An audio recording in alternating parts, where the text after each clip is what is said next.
Good morning, desert dwellers.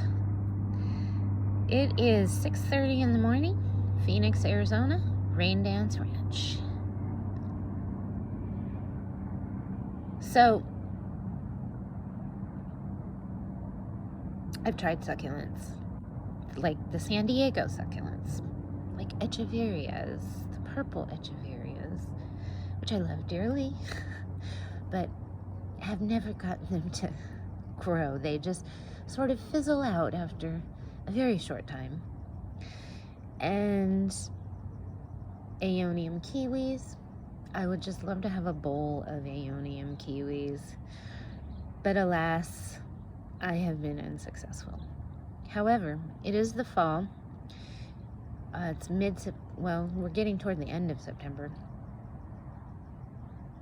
Here in Phoenix, it's still over 100 degrees every day and pretty hot and intense. But another week, too,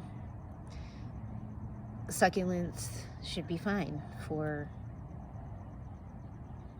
7-8 months, however many months it is between October 1st and mid-April, maybe, in terms of San Diego succulents, like I said, like the echeverias and the string of pearls. Although I do know people who are successfully growing those things outdoors, usually on their patios, in the desert. But I have not had much luck, so I need to figure that out. However, what I would recommend for everybody that lives in the desert, until you figure out what you can get to grow in your microclimate, your specific microclimate, and with your what you're willing to do in order to get them to grow. Like, are you willing to check on them every day and tend to them, and how effective are you at determining when to water and how much to water, because it could be different in different environments. The same plant could have slightly different needs depending on the environment. So you have to figure that out. And typically what works for people in the desert is going to work for other people. So, I am reaching out to other desert dwellers.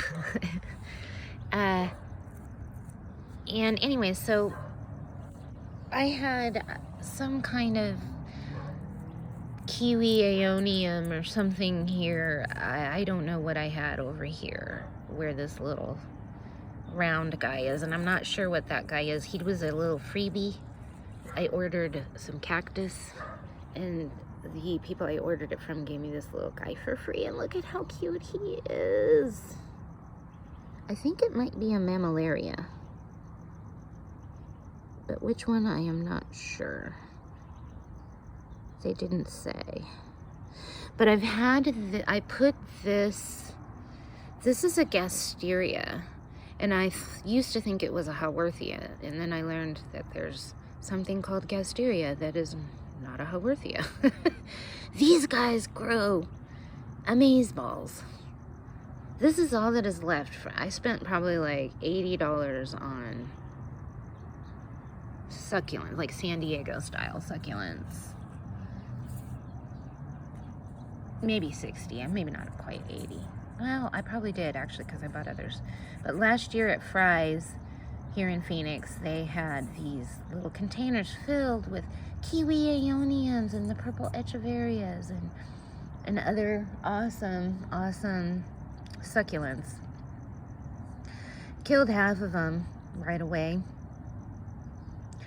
And then I did get the others to survive through the winter, but pretty much by June they were all gone, except for these guys. And I hardly water them, and then I water them. I haven't been real scheduled with the watering on these, and they just grow. They live. The one thing I did with these during the winter that is notable is I let them sit out in the sun, and they got really dark, like a dark brown, maybe with a purple tint, but just, they weren't that attractive.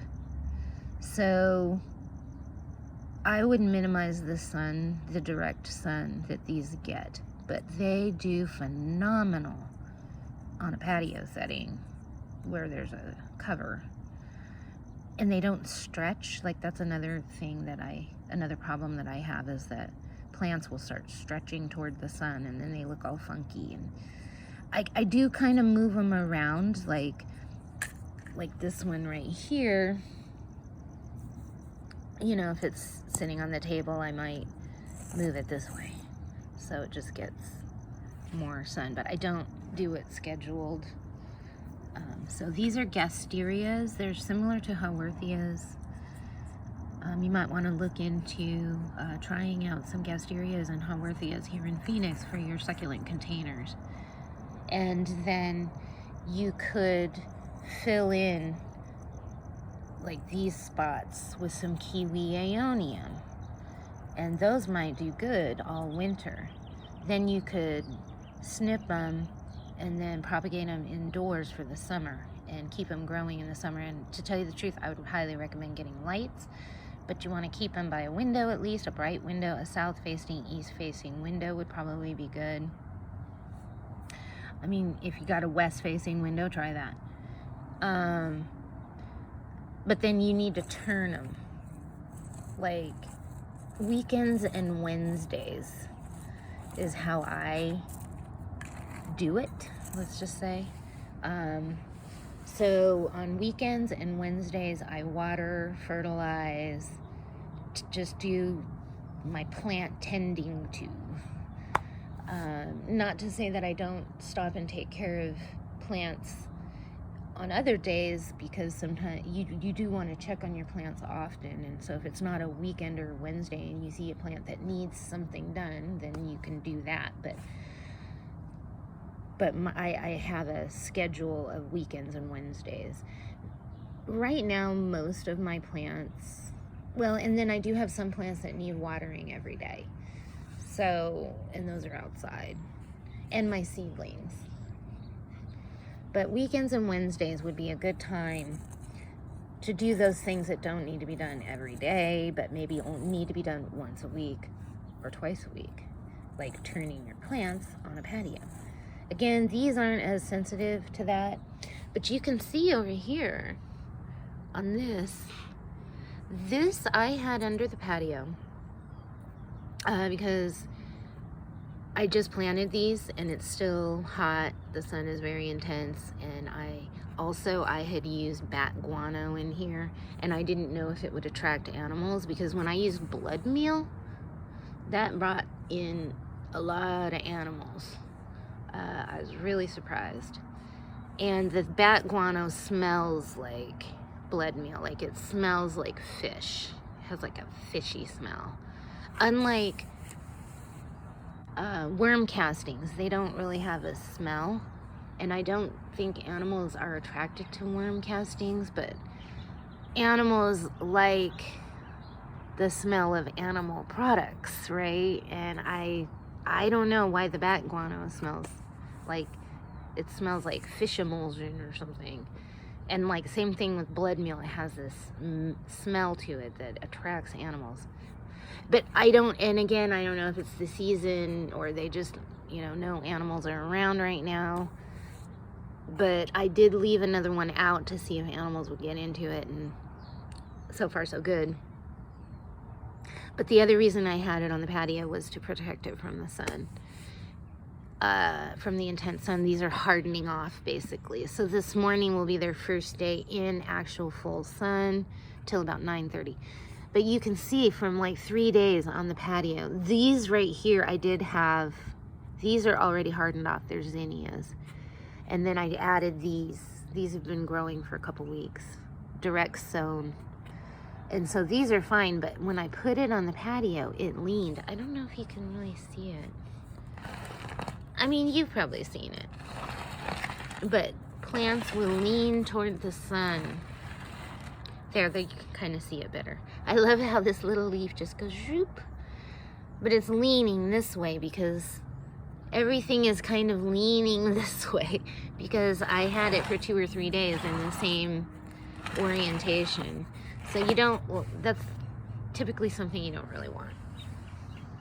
The Gasteria don't really lean, but I would still turn it occasionally anyways. But if you're planting echeverias and other San Diego succulents, I assure you, they will lean and get really funky looking. You will not have a beautiful arrangement if you're not turning your plants, or you don't have some kind of a light, supplemental light on your patio. So you've got to turn your succulents. And I'm going to be putting something together, and I can demonstrate that more over the winter. So, but it's really, really good to know what works in Phoenix, and I'm telling you, these Gasteria work really great. I can't even believe it, and I'm so thrilled because they're so awesome. And then I made this last spring, and I had some kind of San Diego succulent in here, but I don't know what it was. It was something like an echeveria. Maybe it was a kiwi aeonium, because I had a bunch of those. That's why I keep talking about them. And I had some other things, but I don't recall what they were called. So anyways, so I had, a San Diego succulent here. That died real quick as soon as it got hot. Because, my goal is to grow things outside, and it's good to know what grows outside. And of course, I wasn't real worried about this cactus. This is a gold torch. And I think this is a mammillaria. Look at, I just love it. Cute little ball.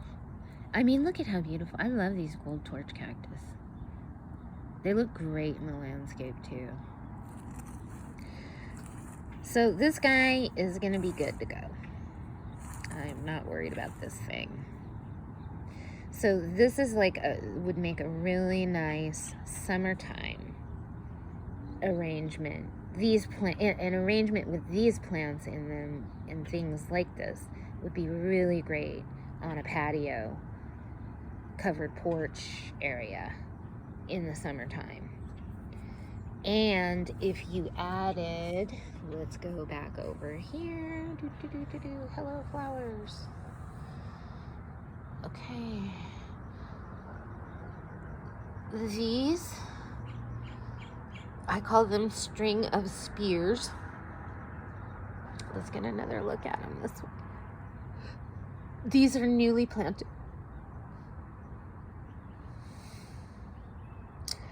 You could have something that's a little more herbaceous looking. Not everybody likes these sculptural type succulent arrangements. And how great would it look to have something else in here that just kind of fills in. This is a little small for that, but if you had a little larger pot, there's really no reason you couldn't put one of those string of spears in here, but I've already got this going and I don't really want to mess with it. I like it. I like what I got going on, and I think this is going to hold for a year. It's hard to say, but this should look good for a good year. I think it'll make it through next summer, and then maybe next fall they'll start getting a little bigger or something, and then I can repot stuff. So that does not need to be there. Now, these Gasteria do get teeny little bits of, I don't know if that's just normal, but I believe that that's sort of like a dry tip. Let me get that little rock out of there. Right here. And typically they should be pretty much all green. So this guy didn't do too bad. Just these little couple tips. I might trim those off. It looks like it got a little bit of sunburn right there. These do get a little bit of morning sun, and I'm telling you, Well, if you live in the desert, you know how intense the sun is. And I've had people come from California, and they're like, my God, it's so intense and bright here. And I'm like, yep, we got sunshine. So